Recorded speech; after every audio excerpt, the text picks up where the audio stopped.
Hey peeps. So I'm recording out front. I'm sitting on the front stoop. You know, like back in the day, you sit on your front stoop, watch the cars go by, wave at folks. But that's what I'm doing. My dogs were really, really loud. Every time the next door neighbors, come outside and sit on their deck, they go over to the side. Well, Red prompts them. He gives them the clue it's time to go, and then Autumn is the first one over, and then her two girls start, and they got some pretty big mouths. So, yep, I made them go in the house, and now I'm out here with you all. But I got an email from a former potential client for Autumn's house at the time that he wanted a German Shepherd. He wanted one for service dog. I didn't have any litters or anything. Like I said, when I just had Autumn, it was just once every 2 years. Each girl only has 2 litters, and then Breeze came along. Now Raven's here. So he reached out to me this morning, and he went with another breeder, and he's got this beautiful boy. I'm going to show some pictures, and he asked me if I wanted to use him as a stud. He's AKC, certified or registered and all that, and he is the European bloodline German Shepherd, and I am going to breed him. I responded to him. I'm going to breed Vader, that's his name, with Raven for her next heat cycle, which should be in about 6 or 7 months. I think Bree's heat cycle came with Ravens this last time because they go at the same time. But I noticed she kept cleaning herself. She didn't want me to know, or she didn't want the diaper on, because I buy these reusable cloth diapers. Maybe I got about a dozen of them or so that I put on them when they're on their cycle. But that's enough of that. Let's look at Vader. This is, I don't know if you can see that. Yeah, I think you can. That's the first picture of Mr. Vader.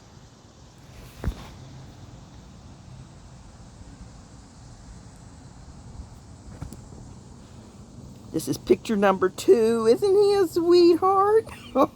Him and Raven even look alike.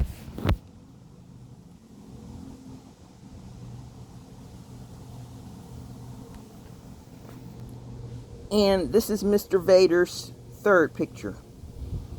And you guys know Raven, right? Yep, you've seen Raven. But yeah, I'm going to breed them probably the beginning of next year. Okay. So what do we want to talk about today? What to do in the face of adversity. Pray. Prayer really does change things. So the other day I mentioned to you that sometimes you just have to reach out to God, because that's the only person you have left, in your life and stuff.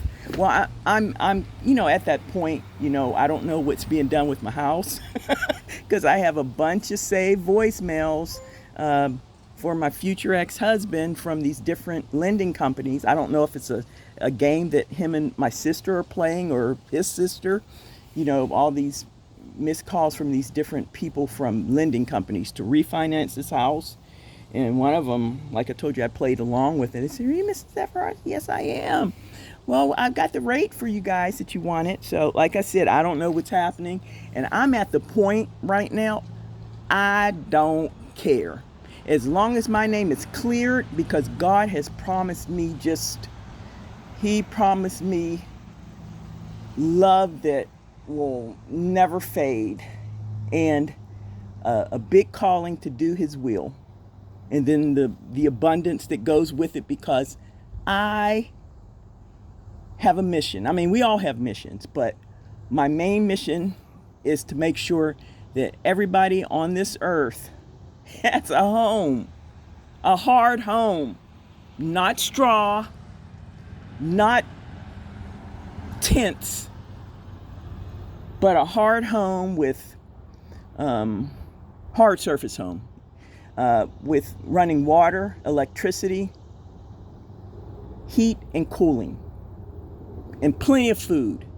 There should be nobody on this earth starving. the wealth needs to transfer. And that's what we're going to pray for. Not for the, the rich to be broke or anything like that, but for God to distribute it to his people. We're all his people. Even when we're doing this old crazy stuff, we are his people. We just have to take our heads out of our fourth point of contact. Okay? we just love Jesus with all your heart. Because some things are going to come pretty soon. And I think we are getting ready to enter the black horse period, which is, give me a minute here, okay?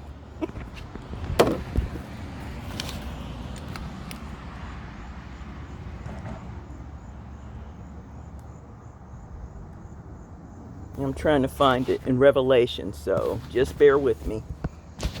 I'll just put you down at my feet. Aim it down at my feet.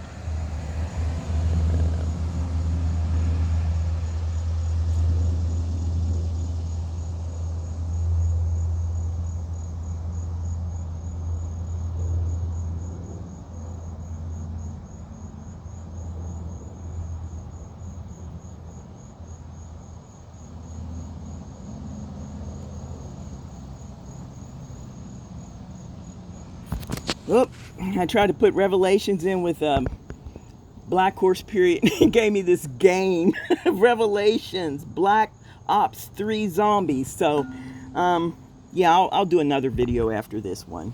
But things are going to get hard. I don't know if you remember back in April when I first started this channel. If you go back and watch some of those videos where I'm really frantic.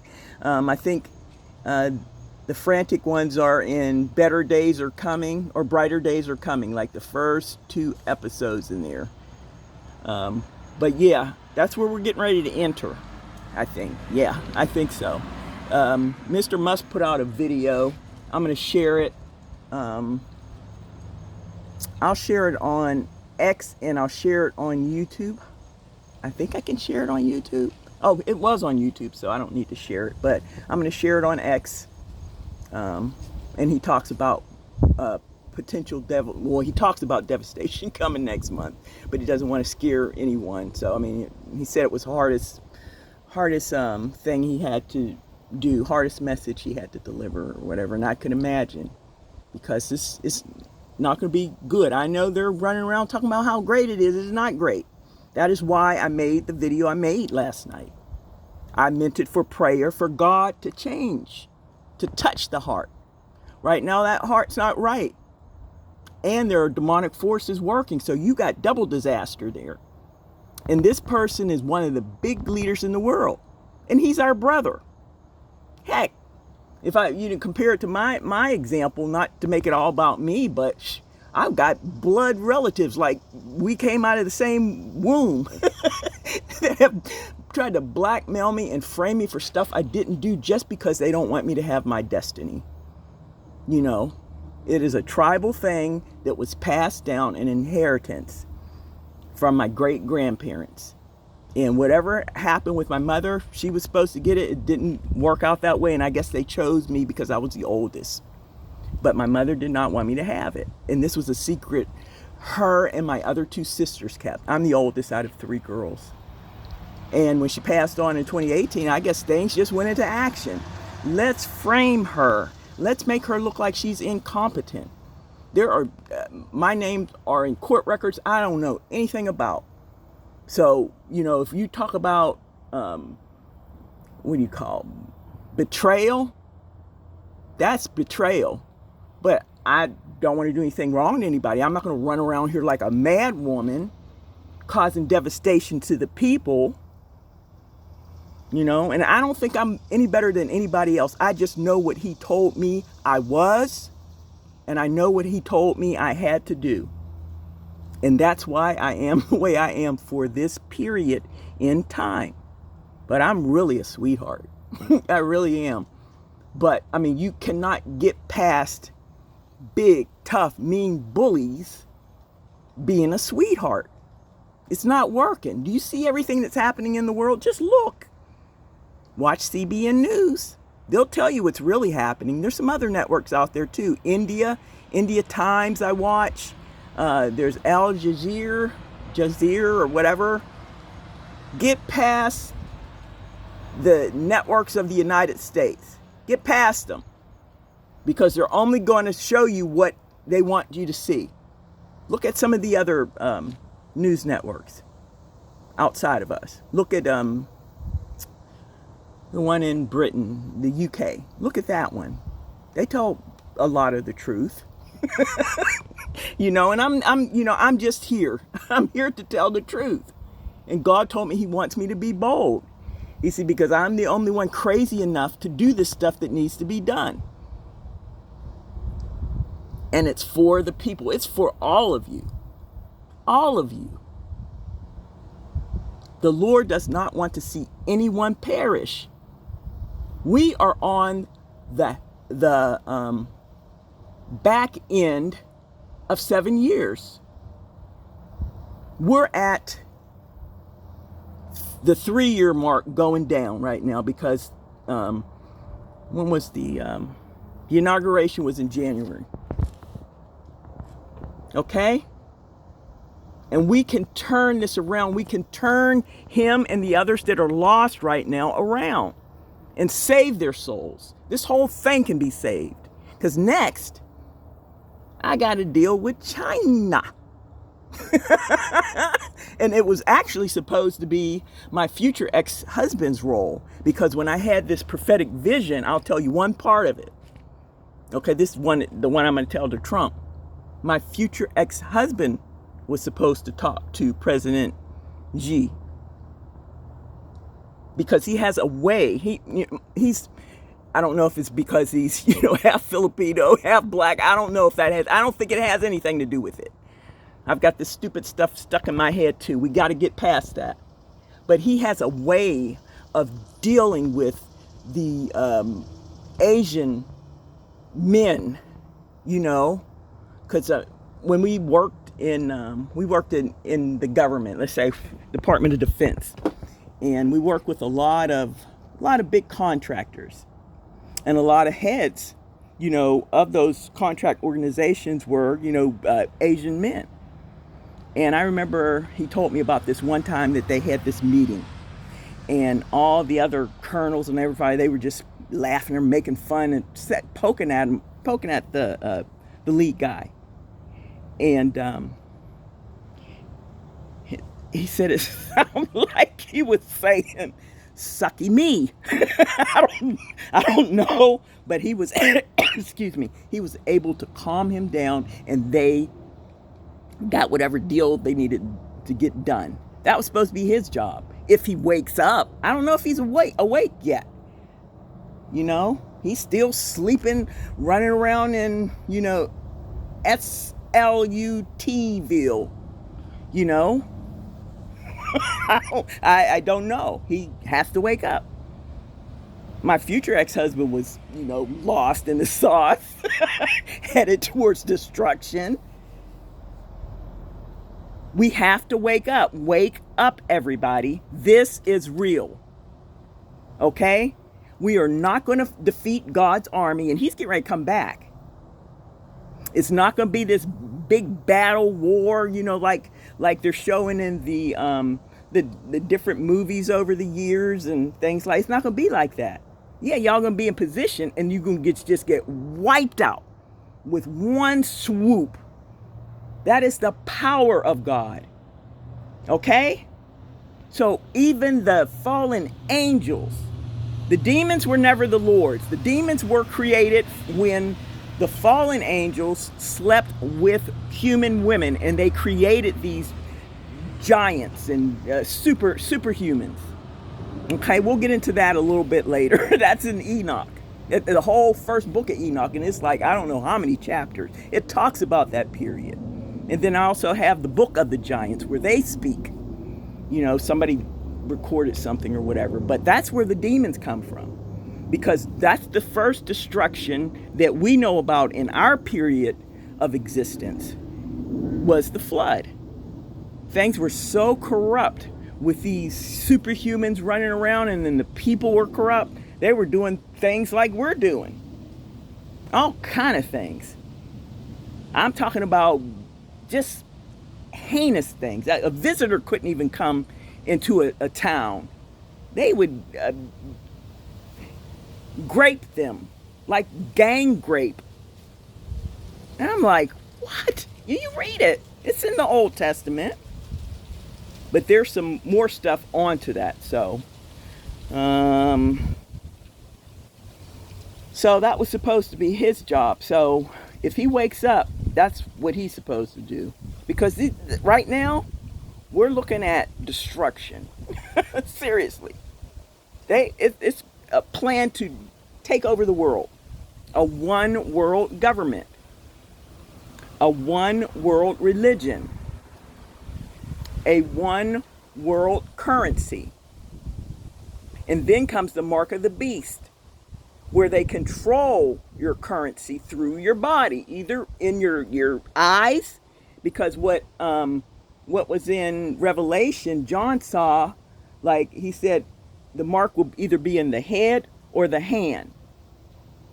I see eyes, because right now we got this cyber IT stuff where all you got to do is stand in front of the door and let it scan your eye, and then you can enter. Right now at Amazon, the Amazon Fresh, because I use them for my groceries, and it's right less than a mile away, so I drive right down the street. They have all my stuff that I need. They've got it now set up where you can just scan the palm of your hand to pay. You see? So these things are in place. They're in place to make it to the big leagues. Even though they're scattered in different organizations, that's how domination starts. You put a few here, a few there, and then before you know it, it's all that way. And I'm no expert in this arena, but I think in one of my videos, I'll try to find it, and I'll link it to this. I show I think it's 15 minutes from the History Channel, about how the Third Reich was started, leading up to Hitler, and how he came about. And it's just like this stuff is lining up now. Okay? All right, guys. So, yeah, I'm excited about breeding Raven, and just excited about the coming of the Lord, but my heart is troubled because of the lost souls. I don't want to see anybody perish. No one should want to see anybody perish. No one. If you have that much hate in your heart and in your soul, you need true deliverance, because there are demonic forces. The demons that I was talking about, those disembodied things from they're the Nephilim. That's what the angels and the women created. But when God destroyed the earth with the flood, they died. But they had souls, but not the souls that God created. Because God's souls were with him. And as each of us were born, they were put into us. I don't know how it works or anything like that, but I know that those are the souls, the spirit, the heart of God that, dwells with him. We were with him, he says, in his word. Even in the King James, it says that. So the Nephilim were not created by him. They were an abomination to him. So those are the demonic forces that we deal with. They're disembodied spirits. And the only way that they can communicate and act is to embody a person. Okay?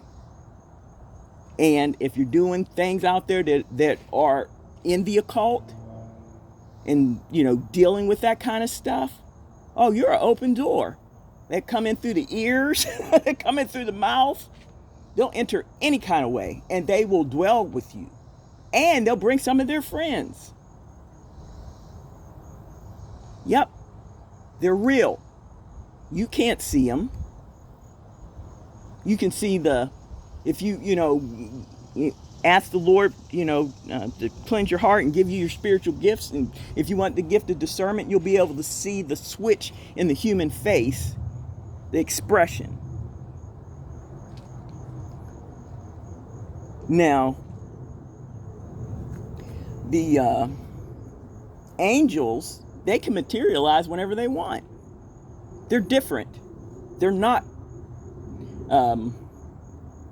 demons. They're not disembodied spirits. They're totally different. Even the fallen ones, they can materialize. They can be one of the most beautiful women or handsome men in the world if they want to. They're shapeshifters. They can do that.